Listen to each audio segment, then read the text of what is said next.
آپ سن رہے ہیں ماضی کے جھروکوں سے آزادی کی روداد۔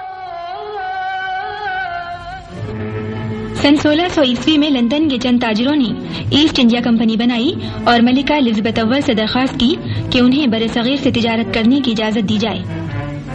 بعد کے زمانے میں شاہ جہاں، اورنگزیب، شاہ عالم، بنگال کے صوبیدار شائستہ خاں اور شہنشاہ فرخزیار نے ایسٹ انڈیا کمپنی کو مزید تجارتی رعایتیں دیں اور ان کی دریا دلی کا انگریز تاجروں نے خوب ناجائز فائدہ اٹھایا۔ اور تاجروں نے اب کھل کر حملہ آوروں کا روپ اختیار کر لیا ہے۔ سندھ کے میروں نے انگریزوں کو جنگ کا کوئی موقع نہیں دیا، مگر وہ تو سارے بر صغیر پر قبضہ کرنے کے لیے تلے بیٹھے ہیں۔ بغیر کسی ہیلے بہانے کے وہ سندھ پر حملہ آور ہوتے ہیں۔ فیصلہ کن لڑائی میانی میں سن 1843 میں ہوتی ہے اور سر چارلس نیپیئر کی فتح ہوتی ہے۔ سندھ پر بھی انگریزوں کا قبضہ ہو جاتا ہے۔ کشمیر بھی انگریزوں کے ہاتھ آ جاتا ہے، جسے وہ 75 لاکھ روپے کے عوض راجہ گلاب سنگھ کو بیچ دیتے ہیں۔ اب اودھ کو چھوڑ کر سارے بر صغیر پر انگریزوں کا قبضہ ہے۔ سارا بر صغیر عملاً ان کے قبضے میں آ چکا ہے۔ انگریزوں کا ظلم و جور رنگ لاتا ہے اور یکایک دبے ہوئے جذبات بھڑک اٹھتے ہیں۔ 10 مئی 1857 کو میرٹھ میں کمپنی کی فوج کے مسلمان اور ہندو سپاہی علم بغاوت بلند کر دیتے ہیں۔ جنگ آزادی کی رہنمائی میں مسلمان آگے رہے ہیں، اس لیے انگریزوں کے بہیمانہ اور درندہ صفت انتقام کا وہی سب سے زیادہ نشانہ بدتے ہیں۔ کئی شہر تباہ و برباد کر دیے جاتے ہیں، بستیوں کی بستیاں نیست و نابود ہو جاتی ہیں اور چوراہوں پر لاشیں لٹکتی نظر آتی ہیں۔ تاریخ اس ظلم اور درندگی کی بہت کم مثال دے سکتی ہے۔ مغل حکومت کا زوال اور خاتمہ تاریخ کا ایک عبرتناک سبق ہے۔ 1857 کے بعد سے ماتوب ہیں، مگر ہندو ہر معاملے میں انگریزوں سے تعاون کرتے ہیں۔ تعلیم، سرکاری ملازمتیں، تجارتی اور دوسری سہولتیں ان کے لیے عام ہو جاتی ہیں۔ مسلمان تعلیمی، سماجی اور اقتصادی حیثیت سے پچھڑ جاتے ہیں۔ انہوں نے ہر معاملے میں انگریزوں سے قطع تعلق کر رکھا ہے۔ ان کا مستقبل تیرہ اتار اور بھیانک نظر آ رہا ہے کہ ایک رہنما نمودار ہوتا ہے جس کے دل میں قوم کا درد اور دماغ میں عاقبت اندیشی کی بے پناہ صلاحیت ہے۔ سر سید نے ہندوؤں کی قومی عصبیت کو دیکھ کر مسلمانوں اور ہندوؤں کی علیحدہ نمائندگی پر وائس رائے لارڈ رپن کی کاؤنسل میں مدلل تقریریں کی۔ ان کا سب سے بڑا کارنامہ 1877 میں علی گڑھ میں MAO کالج کا قیام ہے، جو آگے بڑھ کر مسلم یونیورسٹی بنا اور اس طرح ان کی تحریک کو ایک مستقل مرکز مل گیا۔ تلک نے گو رکشا سمیتی یعنی گائے کی حفاظت کی تنظیم قائم کی اور ہندو قوم اور تہذیب کے نام پر اپنے اخبار کیسری میں مسلمانوں کے خلاف خوب زہر اگلا۔ انگریزوں کی لڑاؤ اور حکومت کرو کی پالیسی نے اس تباہکن ذہنیت کو تقویت بخشی اور ہندوؤں میں مسلمانوں کے خلاف نفرت اور تعصب بڑھنے لگا۔ کانگریس میں ہندوؤں کا غلبہ ہے اور سر سید کو ہندو ذہنیت کا بخوبی علم ہے۔ وہ مسلمانوں کو کانگریس سے الگ رہنے کا مشورہ دیتے ہیں۔ انگریزوں کے بعد ہندو اپنی اکثریت کے بلبوتے پر بر صغیر پر بلا شرکت حکومت کرنے کا خواب دیکھنے لگے۔ اسی سال یعنی 1906 عیسوی میں بر صغیر کے مسلم رہنما ڈھاکے کی اس عمارت میں جمع ہوتے ہیں اور مسلمانوں کے حقوق کے تحفظ کی جد و جہد کے لیے کل ہند مسلم لیگ کی بنیاد پڑتی ہے۔ اب ہم 1911 میں پہنچ چکے ہیں۔ بر صغیر کی ہندو اکثریت فرقہ وارانہ بنیادوں پر منظم اور طاقتور ہوتی جا رہی ہے۔ جنگ آزادی کے نئے جوشیلے رہنما سامنے آتے ہیں۔ مولانا محمد علی اور شوکت علی قید و بند کی مصیبتیں اٹھاتے ہیں اور محمد علی کا روزنامہ کامریڈ انگریزوں کے لیے درد سر بن جاتا ہے۔ برصغیر میں کانگریس ہندو اکثریت کی سب سے زیادہ طاقتور جماعت بن چکی ہے اور اس کے رہنماؤں کو احساس ہو چلا ہے کہ مسلمانوں سے اتحاد کیے بغیر برصغیر کو آزاد کرانا ممکن نہیں۔ ان میں نمایاں گوکھلے ہیں۔ اسی زمانے میں گاندھی جی بھی ابھرنا شروع ہوتے ہیں۔ نوجوان بیرسٹر محمد علی جناح کی کوششوں سے 1916 میں کانگریسی اور لیگی رہنما لکھنؤ میں جمع ہوتے ہیں اور کانگریس جداگانہ انتخابات پر راضی ہو جاتی ہے۔ خلافت اور سوراج کی تحریکیں ساتھ ساتھ چلتی ہیں۔ مسلمان اور ہندو دوش بدوش انگریزوں کے قید خانے بھر دیتے ہیں۔ کھادی کی تحریک زور پکڑتی ہے۔ اس تحریک آزادی کے رہنماؤں میں مولانا حسرت موہانی، ڈاکٹر مختار احمد انصاری، حکیم اجمل خان سبھی شامل ہیں۔ بنگال میں قاضی نظرل اسلام کی نظمیں آگ لگا رہی ہیں۔ تحریک اپنے شباب پر ہے کہ تشدد کے ایک واقعے سے ناراض ہو کر گاندھی جی اسے ختم کر دیتے ہیں۔ سارے کیے کرائے پہ پانی پھر جاتا ہے۔ انگریزوں کی حکومت کے اکھڑتے ہوئے قدم پھر جم جاتے ہیں۔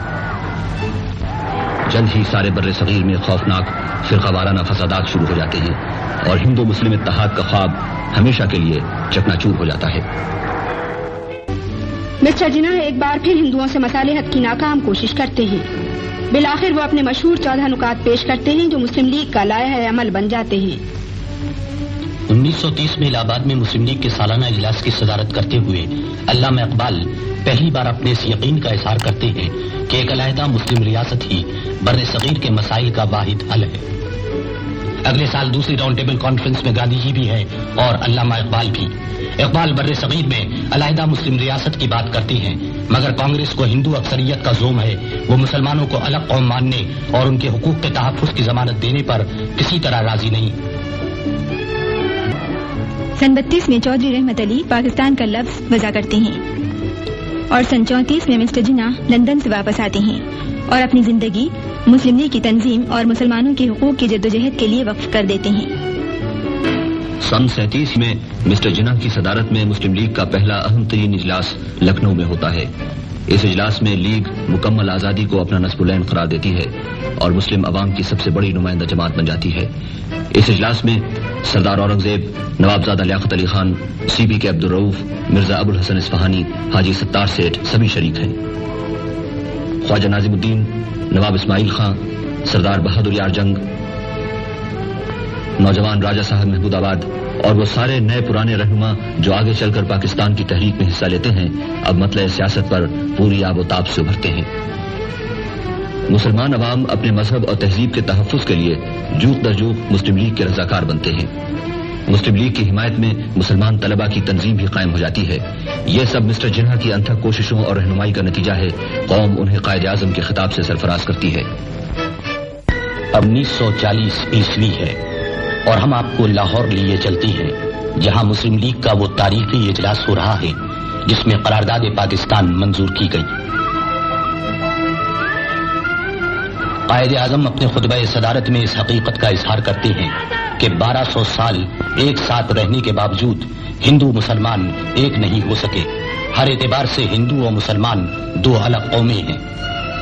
23 مارچ کو قرارداد پاکستان شیر بنگال فضل الحق پیش کرتے ہیں اور چودھری قریب الزماں اس کی تائید کرتے ہیں۔ بر صغیر کے مسلمانوں کے 1 لاکھ سے زائد نمائندے متفقہ طور پر اسے منظور کرتے ہیں۔ متعصب ہندو اکثریت کے نرغے سے مسلم اقلیت کے بچاؤ کا یہی ایک راستہ تھا، اور پھر اگلے 7 سال تک پاکستان کے مطالبے کی گونج بر صغیر کے گوشے گوشے سے سنائی دیتی ہے۔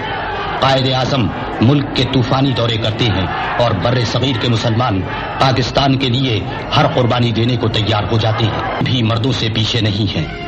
خواتین رہنماؤں میں بیگم شاہ نواز، بیگم لیاقت علی خان، بیگم عبداللہ ہارون، بیگم ہدایت اللہ، بیگم شمس النہار محمود، بیگم شائستہ اکرام اللہ آگے آگے ہیں۔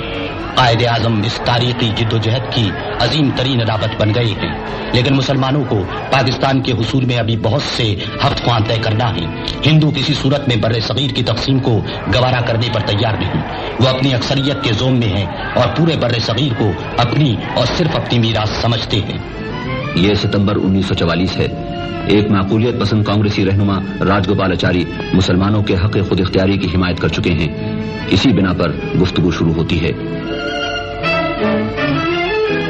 گاندھی جی متحدہ ہندوستان پر اڑ گئے ہیں اور قائد اعظم پاکستان کے مطالبے پر جمے رہتے ہیں۔ ہندوؤں اور مسلمانوں کے راستے واضح طور پر الگ الگ ہو چکے ہیں۔ وائسرائے شملے میں رہنماؤں کی کانفرنس طلب کرتا ہے۔ پنڈت نہرو ہر حالت میں کانگریس کے مسلک کی جنبداری کرنے آئے ہیں۔ ماسٹر تارا سنگھ سکھوں کے نمائندے ہیں اور قائد اعظم یہ عزم لے کر آئے ہیں کہ پاکستان کا اصول منوائے بغیر کوئی سمجھوتا نہیں کریں گے۔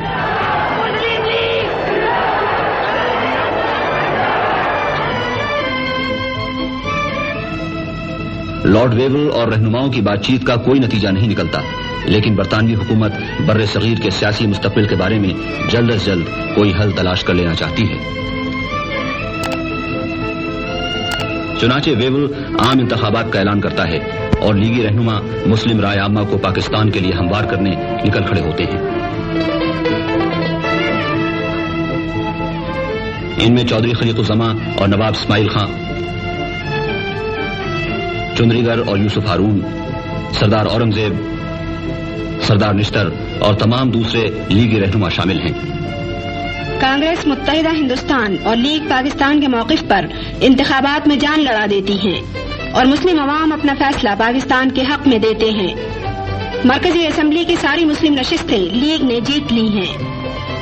انتخابات نے یہ ثابت کر دیا ہے کہ پاکستان بر صغیر کے مسلمانوں کا متفقہ مطالبہ ہے۔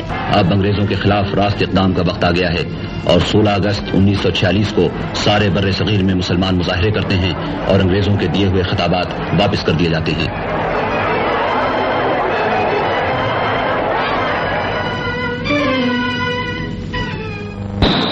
حالات کو سنبھالنے کے لیے حکومت برطانیہ لندن میں کانفرنس بلاتی ہے۔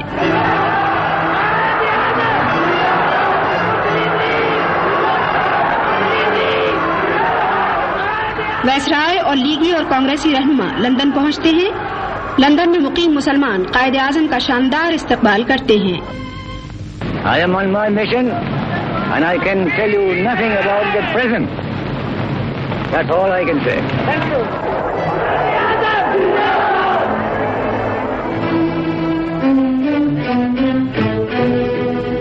قائد اعظم اور لیاقت علی خان برطانوی وزیر اعظم کے قیامگاہ پر پہنچتے ہیں۔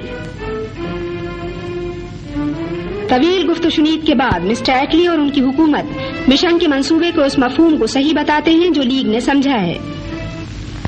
I am very happy that I am at this function and already I've had the opportunity of meeting some friends and I might yet find more friends, but you give me no time to do anything else.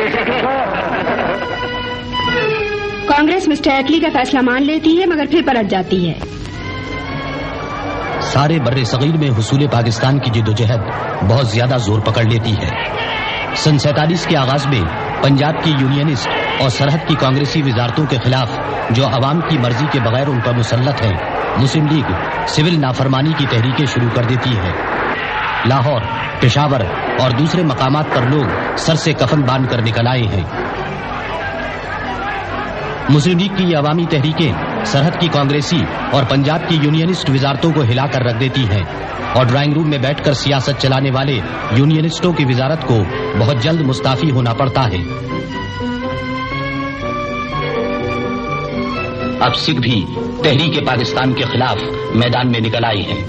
برطانوی وزیر اعظم کے اس اعلان نے کہ انگریز بر صغیر کو ایک یا دو حکومتوں کو سونپ کر چلے جائیں گے، ہندوؤں اور سکھوں دونوں کو مشتعل کر دیا ہے۔ نتیجے میں تقریباً سارے بر صغیر میں ہولناک فرقہ وارانہ فسادات کے شعلے بھڑکنے لگتے ہیں۔ فرقہ پرستوں کے جنون نے صدیوں کی ہمسائیگی اور انسانیت کی دھجیاں اڑا دی ہیں۔ انسان کا لہو پانی سے بھی ارزاں ہو گیا ہے اور حیرت ہے کہ اب بھی کچھ لوگ ایسے موجود ہیں جو یہ سمجھتے ہیں کہ ہندو اور مسلمان ایک قوم بن کر چین سے رہ سکتے ہیں۔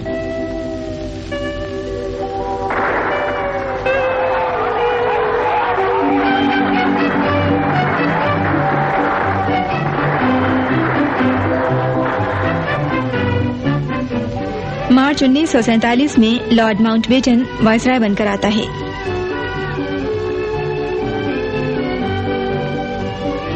لیگی اور کانگریسی رہنماؤں سے گفتگو کے بعد ماؤنٹ بیٹن وہی حل پیش کرتا ہے جس پر قائد اعظم اتنے عرصے سے زور دیتے چلے آ رہے ہیں، یعنی بر صغیر کی تقسیم۔